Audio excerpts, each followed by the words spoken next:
everyday kind of guy. Mewen, Nenetu Gerald Clarke, Nehanach, Nishkawiya Na'is with them, Kawiya Na.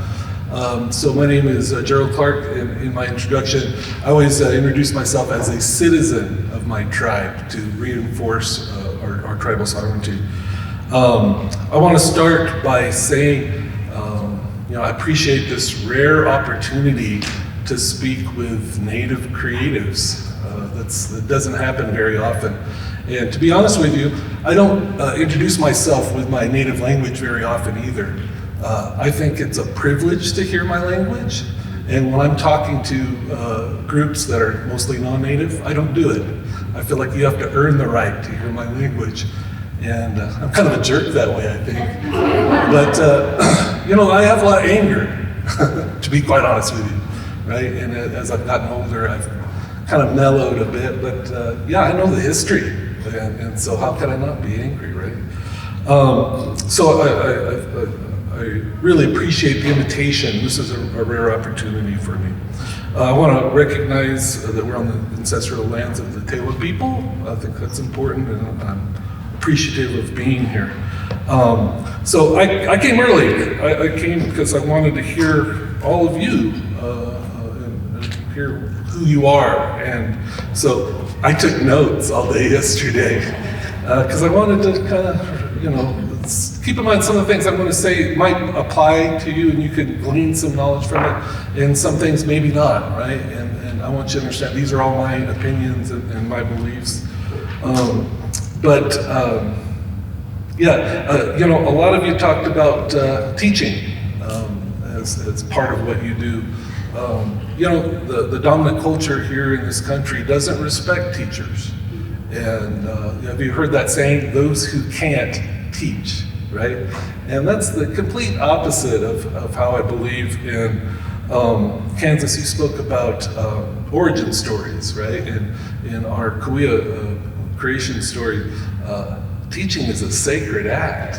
And I love, I've been teaching now for 30 years, and the dirty little secret about teaching is I learn from my students. It doesn't go one way, it goes both ways, and I appreciate that a lot.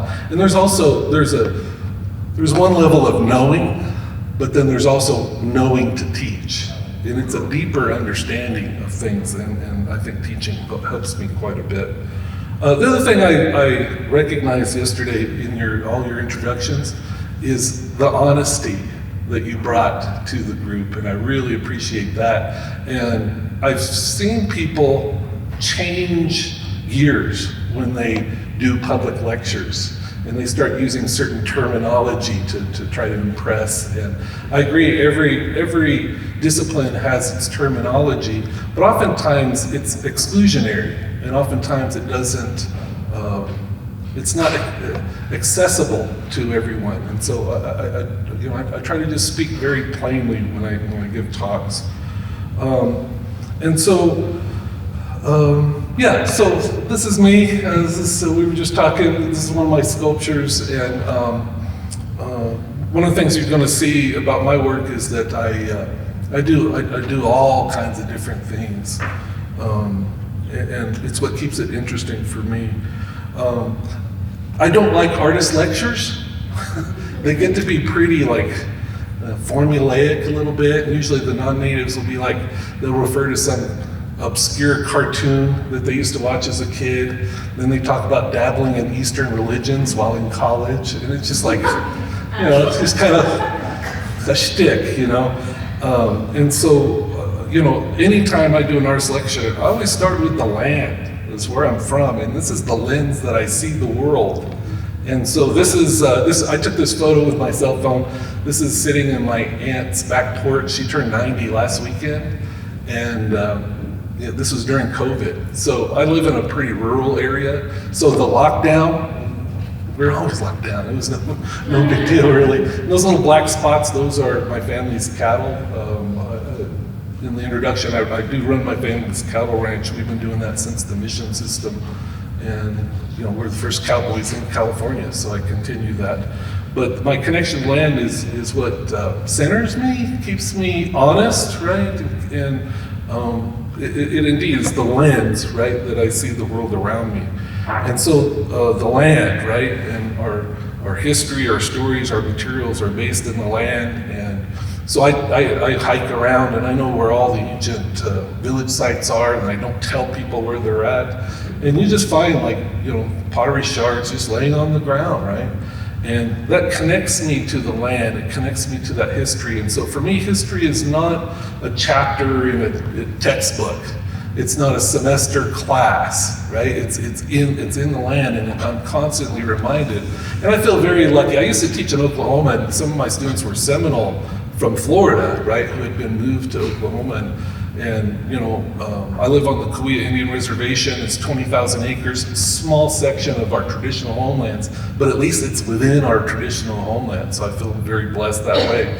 But this is influence. It's a constant influence on my work. Now, I said earlier, right? It's important to be honest. So I try to be honest with people about who I am. And this is a sculpture. Look at the date, 2002.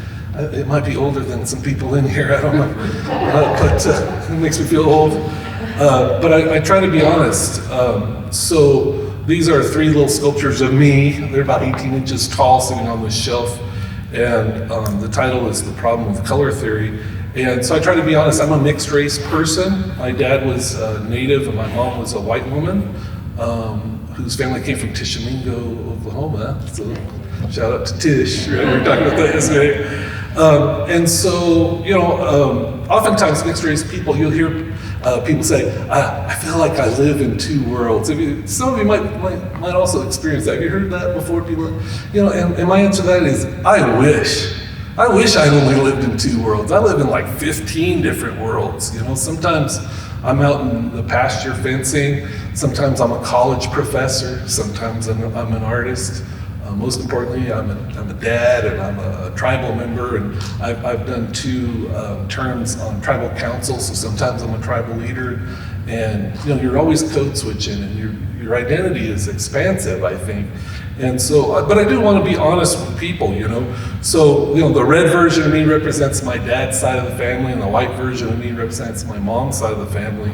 And so you art people out there, you take equal amounts of red and white, and you get pink. Yeah, well, guess what? I'm not pink, right? And we've really dumbed down ethnicity, right, to these simple colors or what have you. And that's the title, The Problem with Color Theory. It's fake, right? It doesn't exist. We're all many identities. I grew up in the 70s, and so it was before video games and stuff. So, you know, a boy in America, we played Cowboys and Indians, right? And I just pulled this photo off of Google or whatever. But here's the thing. I grew up as an Indian cowboy. That's the picture on the left there is my dad and my grandpa. They got pistols on their belts and such, you know. And then there's my dad before he passed there in the middle. And then there's me. I had no choice. I was 5 or 6 years old. They already had me on the tractor, you know. And that house in the background is where I live today. My grandpa built it 85 years ago. And so I never claimed to be smart, but I grew up a pretty savvy kid. And I saw that stereotypes in America were fake, even as a young kid, right? And I was like, well, you're either a cowboy or Indian, and that wasn't my reality. I'm like, well, I don't think that's quite true, right? And so, then I remember 4th grade California is when you learn about California Indians, and they would take you to the mission to do that, which is bizarre. And they would show us Indian stuff, and I didn't see anything that I related to at all. And so I knew that there was a disconnect. Again, I'm not smart, just savvy. I understood, right, that things were not quite right. So these are my cows. So I don't know how many artists' lectures include cows, but mine does. And I take this very seriously, actually. I think when my dad passed, people thought, oh, I don't know if they'll continue to do it. We're one of the last families on my res to continue to do this, and it ain't gonna stop with me. And I gotta tell you, as an artist and as an educator, a college professor, right? I think it's really easy to start living in your head, right? And everything becomes abstract, and in college campuses, you know, and you're talking in these absolutes, whatever. Then you go out in the real world and it doesn't quite work out, right? And so I think being a rancher really helps me keep it real, right? Understand. I pay attention to rainfall. I pay attention to climate and all these different things. And when a 700-pound steer is coming at you down the chute, you could say, well, this is not the theory I read, I learned in college, right? You got to get very real with things, and so it grounds me, and it keeps me awake, I think, and paying attention. And so this is a picture of the annual Clarke Family Roundup. So we have that. Actually, it's going to be June 14th if anyone's around Cahuilla.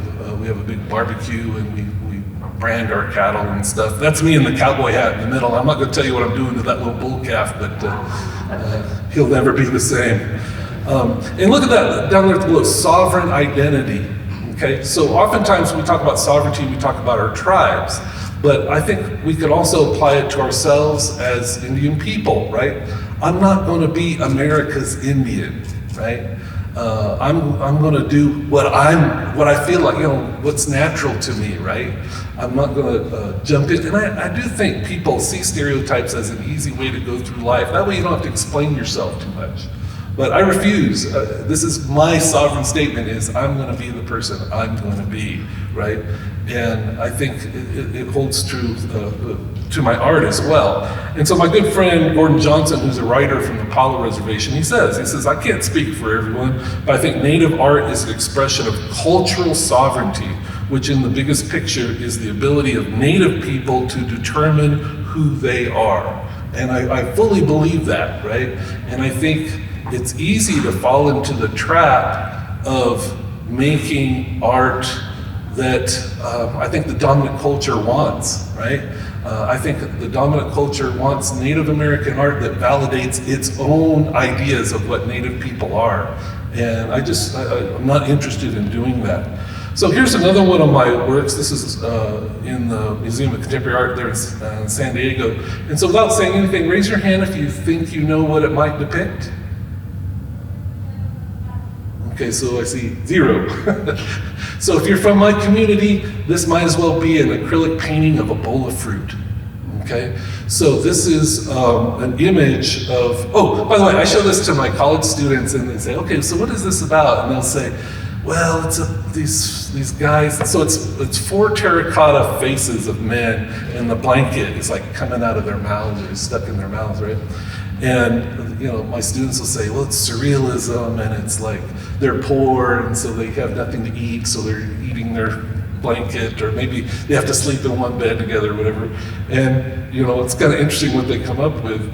But this is our traditional gambling game. So a lot of your tribes have hand games and things like that. This is where we sing and you put a blanket, a team of 4, put a blanket in your mouth, and you hide the game pieces behind the blanket. And so if you're from my community, you'd see that and say, oh yeah, they're playing peon, right? It's a very simple thing. And yet, when I put it out in the world, the non-natives or people who aren't familiar with that, they think it's surrealism. They think it's some kind of fantasy or whatever. And that's the sole reason why I made it, was to show people, like, why is it that we're expected to understand their histories and their ideologies, but they don't have the same responsibility to learn ours? And so I like to kind of undermine that. And this is what I call part of my creative sovereignty.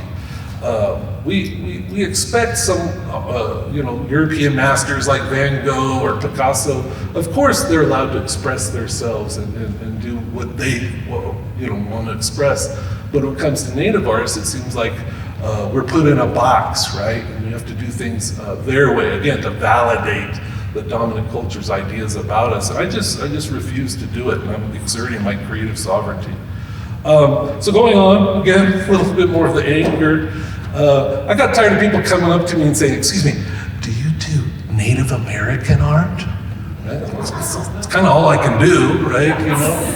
And so again, that's the art world. And I'll tell you, I have a love-hate relationship with the art world. And there's various art worlds. Do you understand that? There's like the art market world, there's the gallery world, there's the museum world, there's the academic world. There's a lot of different art worlds.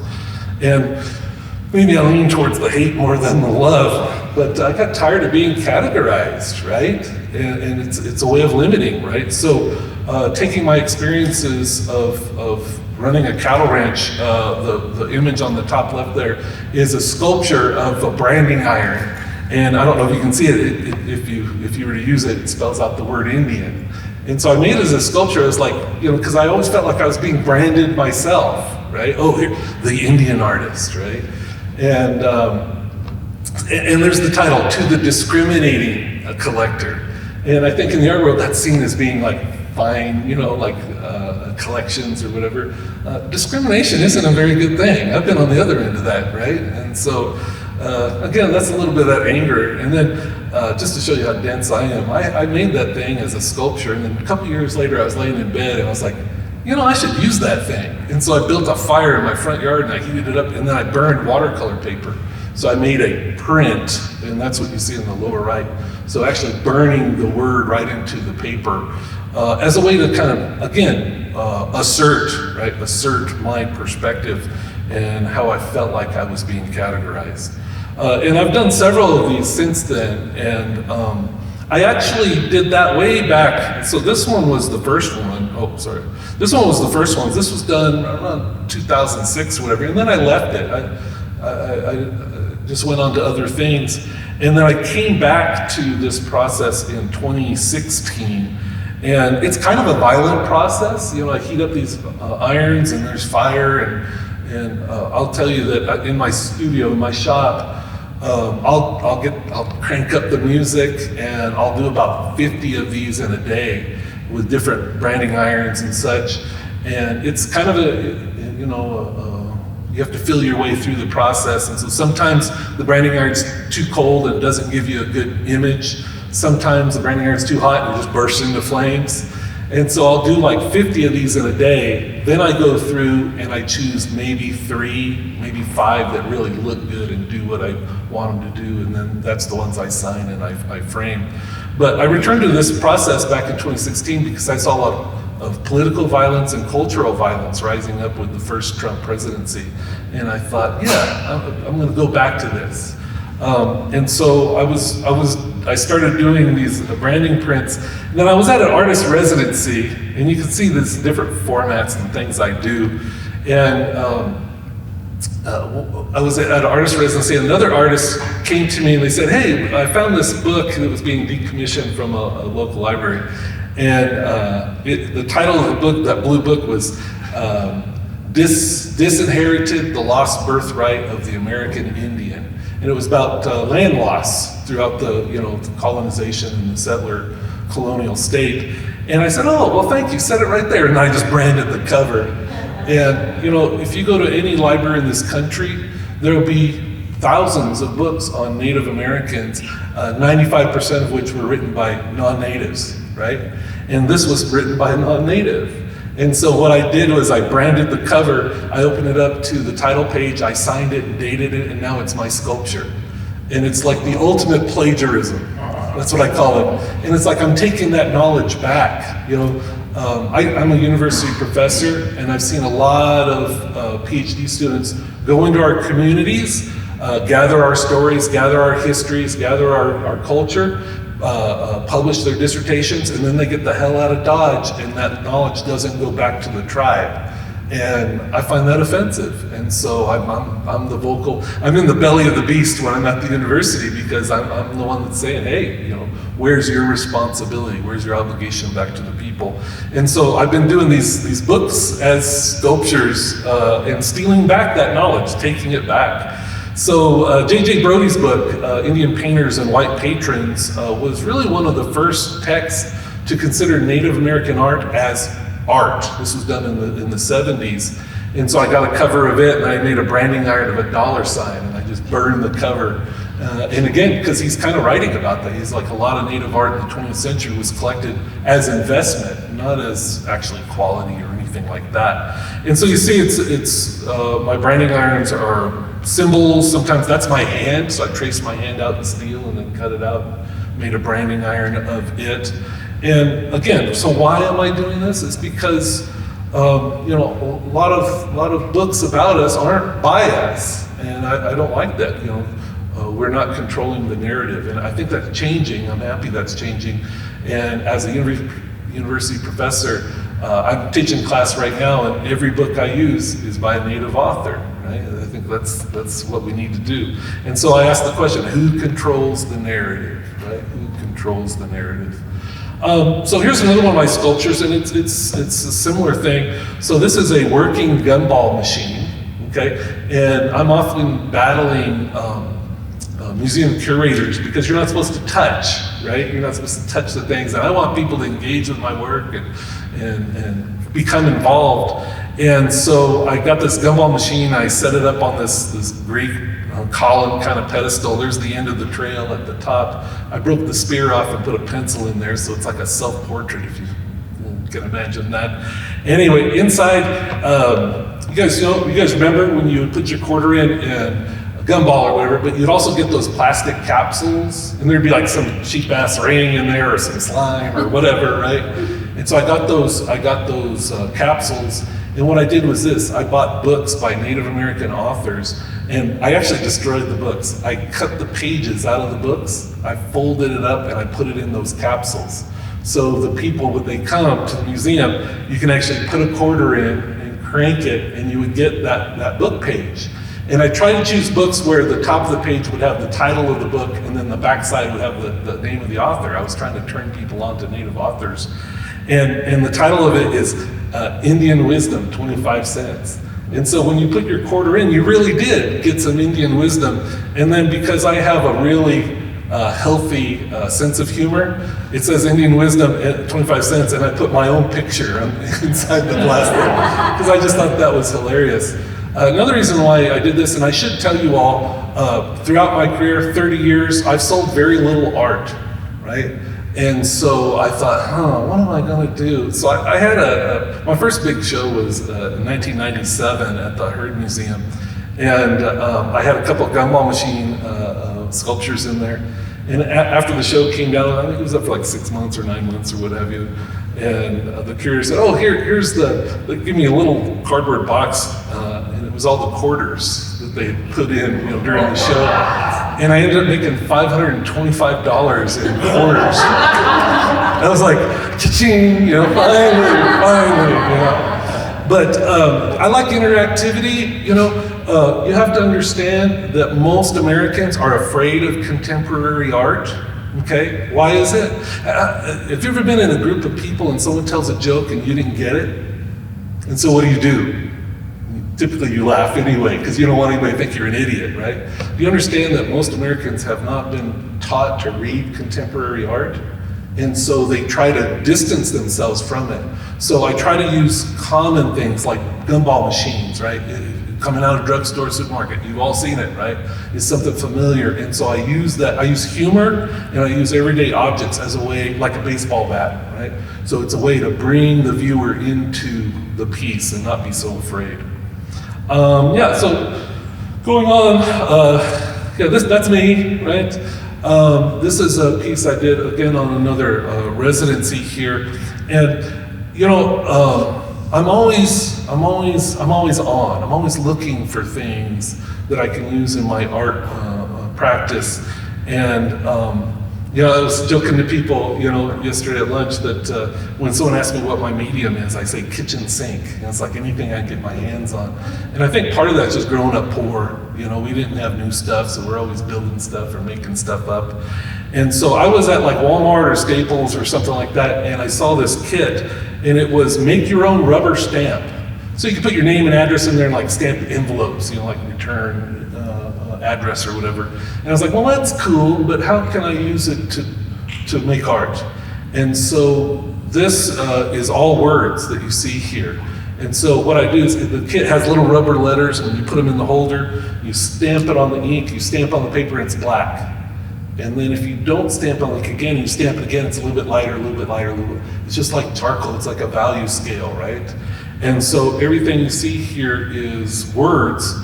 There's a little detail, I don't know if you can see that, but I made this in 2016, and I stamped my self-portrait with the 6 most prescribed depression meds that year. Pretty weird, right? But as an academic, and I teach classes in Native American Studies, I know the history, and I think if I focus solely on the history and all the things that we've lost, right, I think I would fall into a depression I would never recover from, to be quite honest with you.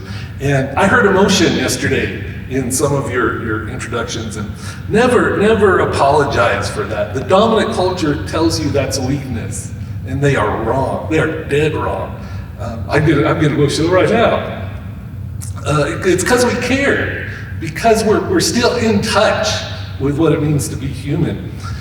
So that being said, I have 2 daughters and they're amazing, and I tell them, I think a lot of people, and I have students, I teach the real history. By the way, things are looking up, to be quite honest. I know things are dark right now. My students are mostly non-natives, and they're angry. And I teach them about this real history, and they say, how come nobody taught us this? How come we're just now learning about this, right? They really want to know the real history. And sometimes I'll have an education student, and they'll say, Professor Clarke, I'm going to tell my students the truth and all the genocide and all those things. And I'm like, okay, calm down. I'm like, it's good to do that, but what you don't want is for people to come away thinking we're just like victims of colonization, right? And so what I tell my daughters is, we're the ultimate American success story. We survived genocide. Who can say that? Who can say that, right? And so, we're all walking miracles. That's what I say. And so that's what I try to, that's how I kind of aim, the way I think about things. And so, but this piece is about that. It's about that heaviness. And so I go through life, that's why I was getting emotional. I go through life with that weight. I know the history. And it's not just an abstraction to me. That's, and it's not even just my ancestors. It's men, women, children, grandparents who lived, loved, right? And the real people that we're all connected to. So I want to put that in the work. And it's a weight that I carry here today. It's a weight I carry into the studio. And you guys know Bob Ross, right? Oh, dang, I wish I could enjoy making art more. Happy trees and all that stuff. When I go to the studio, man, I'm going to war, and I struggle. Maybe if I was better at it, it'd be easier. But I'm constantly, and I'll tell you, I make a lot, over the last 30 years, I've made a lot of bad art, okay? I got barns full of bad art, right? But here's the thing, right? You better be making bad art, right? And my students, right, the ones that play it safe and just stick with what they know, right? And I'm saying, if you're not making bad art, you're not trying hard enough. And so I'm constantly forcing myself. If I get comfortable doing one thing, I just quit doing it. I just challenge myself. It keeps it more interesting for me. And so went to college. By the way, I went to college because I was chasing a girl. I went to welding school first. They told me I was too dumb for college. What they really meant was too brown and too poor. So I went to welding school, and that was great, but then I chased this girl to college and ended up staying for 8 years or something. And, I got my BA and then MA and then MFA, and I come back to the res, artist, And I was like, well, wait a minute, who's making art for my community? And to be honest with you, the answer was nobody, right? You talk to artists, they say, oh, well, my art's for everybody. And I'm like, bullshit, My people work hard, they're digging your ditches and flipping your burgers and stuff, and who's making art for them? And it was my responsibility to do that. So I did a series of road signs on the res, and they're all in our native language. And so you see here in Metachmuka, I am singing. And so the Cahuilla is in large, and then in small, I don't know if you can see it very well, it's just the English translation, I am singing. So I did 6 of these, and I put them up along the res. I didn't ask anybody's permission or anything, I just did it, because it's dirt roads and there's no law on the res anyway. And here's the thing, nobody thought it was art.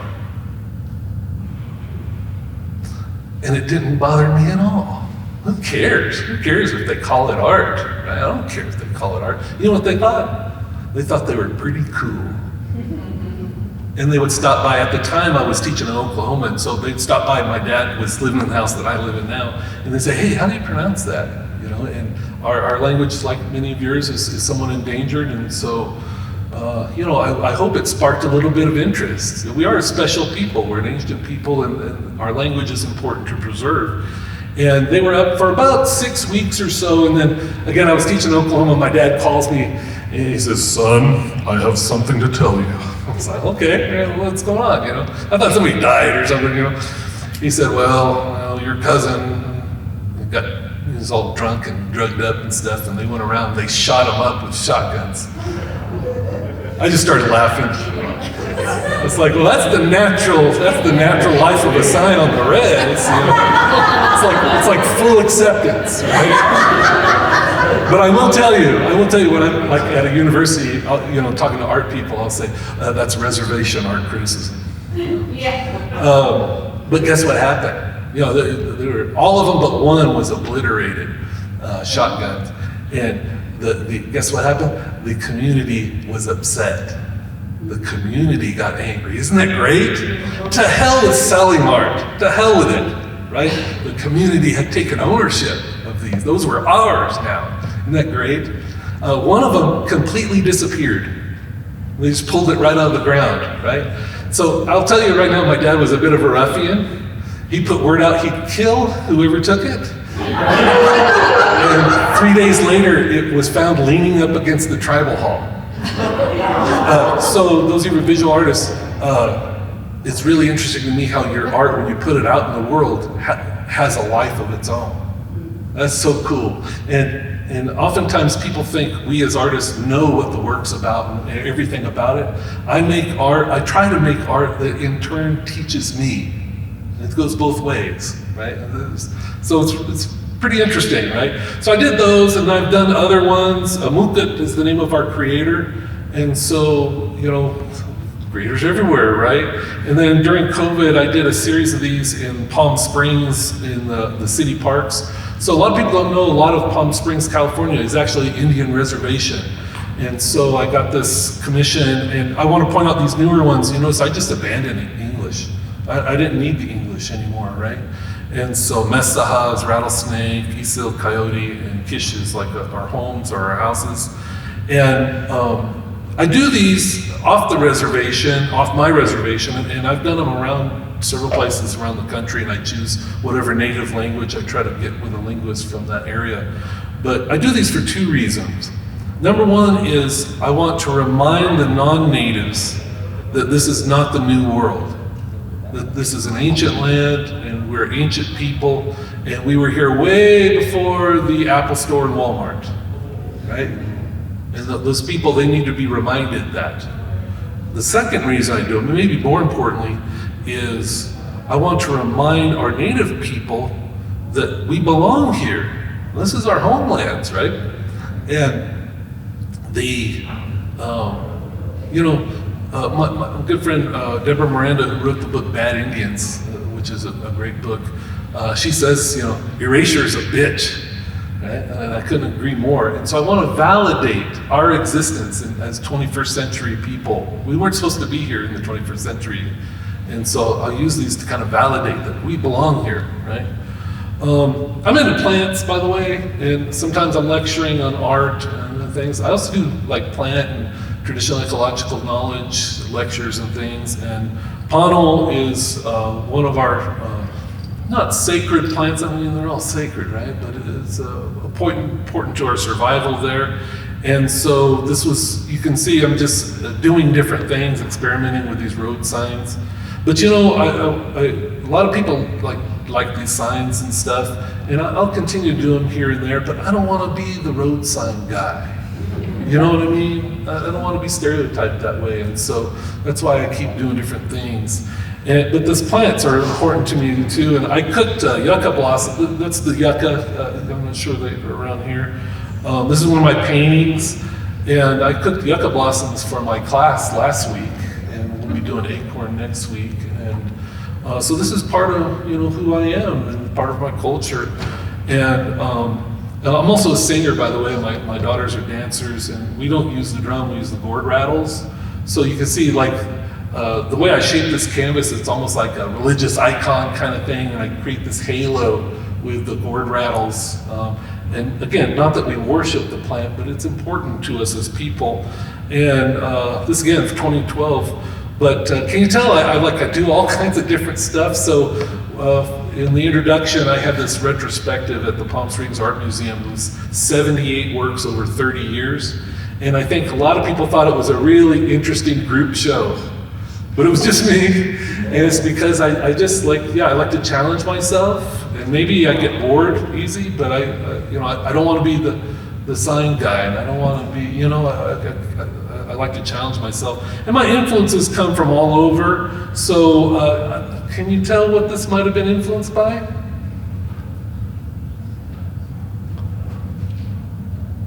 You see it, right? And so I'm influenced by everything. I'm influenced by graffiti. I'm influenced by things I see. Well, I don't go to Walmart anymore, or Target. But I'm influenced by everything, And so I bring it all into the work. And then I'll turn around and do something like this. So this is a steel and aluminum sculpture. And you can see there, we use this plant for food, fiber, and soap.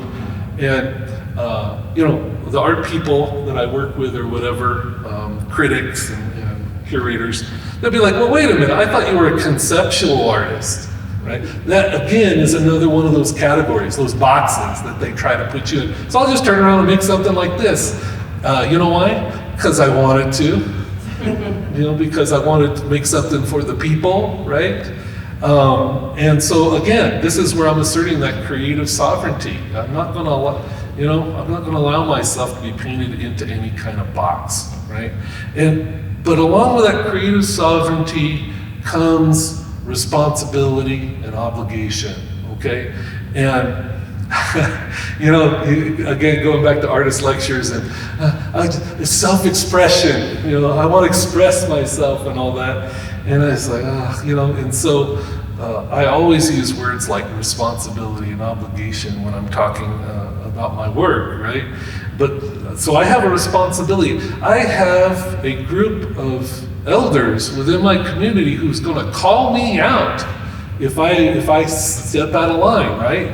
Your non-native artists today will say, well, that's censorship, right? No, that's responsibility, that's obligation, that's what it means to be part of a community, right? And so with that, you guys have all heard, right? Mother Earth and Turtle Island, those concepts, right? I never use those concepts because when I go back to my own creation belief system within my tribe, our twin creators, Muktamiyawit, right? We have Menil, the Moon Maiden, we have Isil, Coyote, and many other, but we don't talk about Mother Earth. We don't have that concept of Turtle Island.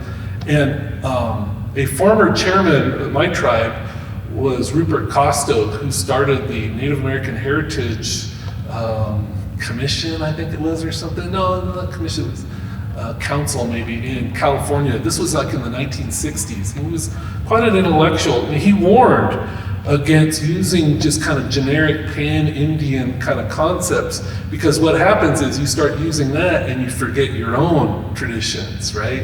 And so I'm very careful about that. And I pay attention and I listen to my elders, and and sometimes they call me out on stuff. I'm okay, all right, I'm sorry. And then that leads me to cultural appropriation. I know it's Fashion Week, right? Fashion kind of notorious for it, but all kinds of mediums. There's all kinds of cultural appropriation, and I have I have a lot of unpopular beliefs. Like I think Yoda's a pretendian, and you see that imagery all over, right? It's like, no, that's not ours, But here's something I want you to think about: is we often think of taking from another culture, right, without giving it proper respect or what have you. I am very careful not to appropriate from my own culture. We don't talk about that when we're talking about cultural appropriation. There are some things about our creation story that would make amazing visual artworks. It's not for you. It's not for outsiders, you see? And so I'm very careful not to appropriate and just use. I see a lot of native concepts. It seems like people are using them to get attention or whatever. I don't like that. I don't like that at all. And so I'm very careful about that. Now, the art form that most California Indian tribes are known for is our basketry. These are a couple baskets that we see that gave me access to at the Palm Springs Art Museum, and by a couple of Cahuilla women. By the way, the Cahuilla tradition it's a gendered art, so it's a women's art, although there are a few men making baskets now. But I respect that tradition, so I don't make baskets. But I really appreciate all the work that goes into them. You know, our basket makers, the women were like botanists. They knew what plants to use, when to prune them back, when to pick them, how to propagate them. Then they would bring them back, and then they became artists, and they constructed these baskets. But then also the designs refer to our cosmology. I mean, they're truly amazing works of art. And I just want to point out here, do you see that kind of 5-pointed star? It's easy to see on the left, but the right is almost kind of, you see how it's kind of in a negative kind of thing? Wait a minute. I thought 4 was the sacred number for all tribes, right? You hear all this stuff from people, you know, and you just gotta roll your eyes. That's that generic kind of pan-Indianism that people throw around, right? And so the flower there on the left, and then on the right, those triangular kind of things that are going around, that's a basket designed for a bat that flies around at night and eats the insects that we all rely on, right? Part of our ecologies. So that's what's depicted in those two baskets. And where does that, like the flower come from? Where does 5 come from? Here's a couple of our sacred plants. So this is, on the left is pivot, which is our tobacco. And so when we pray, we don't use white sage, we use tobacco when we pray, and it's an indigenous tobacco that grows in our area. And you see the white flower there on the left, 5 points coming out, right? So our artists have always been looking at our world around us, right? And on the left, Kixaval, which is the Jimson weed, the Datura. And I want to point out the 5 little points. In some ways it's got 10, but you see the 5 little points going around. So it makes complete sense that our artists would use 5, right, in their works. By the way, both these plants, the flowers, only open up at night. So they're relatives, and so they're sacred plants to us. And so I wanted to pay homage to our basketry tradition without making a basket, right? To honor those basket makers in my lineage. And so I started making basket sculptures. And so here's one, and you see the 5-pointed flower, right? And I call these continuum baskets. This kind of like extension of basketry, this continuation of the art of coil basketry, where you start in the middle and you work your way around or what have you. And again, it only opens at night, so I have it surrounded by the blue, right? And then the little bits of green around it. I'm talking about foliage, right? I'm talking about the plant life or whatever. And can anybody tell what this is made out of? Some of you may have seen these before. Yeah, they're crushed aluminum cans. So this was a sketch I did just with my daughter's Sharpies, right? Combining those 2 baskets that I showed you earlier, and then this is at the Palm Springs Art Museum.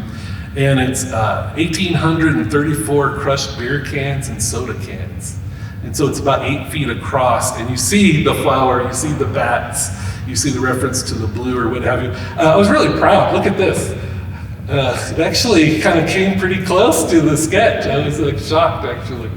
And so I've done several of these, but at the same time, I don't want to be known as the can basket guy either, you know? So this is the largest one I've ever done. It's 10 feet across. Nobody's bothered counting the cans, and I don't plan on it either. It's probably closer to 3,000 or whatever. But why beer cans and why soda cans? Well, you know, I have the potential of being at least a 3rd generation alcoholic. That's a bit of a stereotype, isn't it, right? But I heard some stories yesterday that kind of validated that or whatever. The thing I don't like about the stereotype is they say, oh, well, Indians are just alcoholics or whatever. Nobody talks about context. Nobody talks about why that's true. You know, kids being taken away from their parents, sent to boarding schools, you know, discrimination, education, discrimination. You know, you see what I'm getting at, right?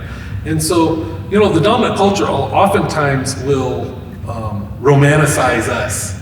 And I don't want to be guilty of romanticizing my own community, right? right? And so the alcoholism has to be in there, right? And then the soda cans, diabetes, right? Also impacting my family, also impacting many tribal cultures. It's gotta be in there, okay? And so there's some ugliness in this work, right? But here's the thing, you get back and you look at the whole thing, and it's just like my community. It's kind of beautiful, right? These are actually kind of attractive. And I like to show these like from far off in museums, so people see them from far off, and then they're like, oh. And then they get close and like, oh, just cans, right? And I love that. I love that. And I like seeing kids and like Sprite, and they're pointing out different things. It's familiar, you know, and so they'll get into the work. And so I've done, I think 5 or 6 of these, and they've sold to like these different institutions and pretty, you know, they've been successful. But again, there's nothing sadder than plagiarizing yourself, right? I just don't want to do it. And so I haven't had a lot of success in the gallery system, because galleries want a predictable product that they can market. And you can see I'm just all over the place, and it's just really hard for them to market. I'm running out of time, so let me just speed up. I was part of the Desert X exhibition in 2023. I did a proposal to do a huge land basket, and so I'll be right back. That's me. So it's this 100-foot long land basket, and it's all out of straw wattles that they use in construction to minimize erosion. And so we just coiled the basket, and then the design is actually a deck. And it's actually a giant board game. And you can't really see it, but there are spaces. And so I made a whole bunch of game cards. It's like a Native American Trivial Pursuit. And you start on the outside, and you had to play your way to the inside. And the inside were QR codes, where it would have, like, you could hear my native language being spoken, which again, I think is a privilege. So there was prizes, kind of, you know, you could hear stories and songs and stuff. And so because Americans know very little about our histories, most Americans cheated. They just walked to the center of it, right? You know, and that's predictable, I think, right? But I wanted really, the work was about getting non-natives to realize how much they don't know about us, about our histories. And then the other thing too is, I was sitting to the side and I'd kind of watch what was going on, and the baskets, it functioned as a basket. Like I was sitting there, there'd be like 60 people and they're all playing the game, and I could hear laughter, and different groups were talking to other groups that they didn't even know, and it was like it gathered people, just like when we gather acorn or what have you. And so it was a beautiful thing, I think. This is how it fit into the environment too. And it was up for 6 weeks, and we took it out of there, and you never knew it was there, right? And a lot of big land art and stuff, it's all like manly, you know, the world and all that stuff. And I just hate that, you know? And so this was something that didn't stick up, it didn't cause, you know, people's vision, you know, that's stuck in the way or whatever. And so that was, that was an interesting project. It was like 100. Because I went through that. I always wanted to do this, but it ended up being a $120,000 project, and I could have never done it myself, so this is the largest thing I've done. And then currently, the most current project that I finished lately was my hysterical monument series, which is the roadside monuments you see of history, you know, like along the highways or whatever. This is a little maquette, and then this is my buddies helping me build these fake historic monuments. And I installed these up in Breckenridge, Colorado, where they hired me to come do a citywide installation. And so I made these fake historical monuments. So that's fake stone, that's fake bronze plaques that are all just painted to make it look kind of real. Again, nobody thought it was art, right? And they would stop, they'd stop and they'd like, what the heck, you know, and they'd read it, you know. It was only 1 out of every 25 people would actually stop to read it, which probably points to part of the problem in the world today, right? And so this was, and I put my own text into the plaque. So this says, whitewash history revealed. Did you know that gold miners in the 19th century weren't just bearded white men? Gold miners came from a variety of cultural backgrounds and included black freedmen, former Chinese railroad workers, and many others. Whitewash history deprives us all of the rich history of this land. And so I put these out, and some of these were like this. The only thing real about this work here was the message. Everything else was fake about it. I kind of liked that. And when I was working on this series, NPR did a story, and they said that they went to the Southeast, and they said, nobody's bothered fact-checking these things. And so when you come across, like, this is the marker that says this is the first schoolhouse in California, right? This is the site, right? And whatever date it was. You understand what that's really saying? That's kind of implying that there was no education before the Spaniards showed up.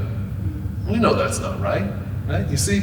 And so erasure, that's erasure. And so I'm challenging, and one of these was like on this date, or on this location, March 28th, 2085. And then it goes on to tell the story. And so some of them are like projecting future possibilities. And I would watch people, when they would look at it, and they'd be like, they'd scratch their heads, and then they'd like touch it, like, what the heck's going on here? And I love that. And again, nobody thought it was art. Nobody thought it was art, and I don't care. So what's my ultimate goal as an artist is I want someone to experience encountering my work, going home, and then around the kitchen table, which is where culture begins, they say, I saw something kind of weird today, and it starts a conversation. If I can do that, then I feel like I've achieved something as an artist. It's not just about selling things for me. And I'm lucky because I'm a college professor, so I don't have to rely on selling work. And I think, thinking about what I heard from you all yesterday, and what I'm saying today, I think the most important thing you could all ask yourselves is, what is success? Is it having the big museum? Is it having my work shown at the Museum of Modern Art in New York City, where not a single one of my tribal members will see it? Is that success, right? Is it selling work for hundreds of thousands of dollars? Is that success? For me, I just want to be respected in my community, ultimately. And I will say, I like being in my community. It's really important to me. And I refuse to move to places like Los Angeles, to New York, to Santa Fe. And my cousin drove by, and sometimes I'm working out in the yard and making art, and my cousin drove by once, and her kids are like hanging out the window, right? It's on the res, and of course nobody was buckled up. And she said, "What are you kids doing?" She was telling me this. "What are you kids doing?" She says, and her kids say, "I wonder what kind of crazy thing he's working on now," right? I love that. It's really important for our youth to see us working, right? Not this kind of magical behind closed doors kind of thing that some of these artists are doing. So, that's my goal, is simply just to be respected in my community. And so with that, in the Cahuilla language, we say, it's good that we gathered and had this time together today. And I think we'll open up for questions.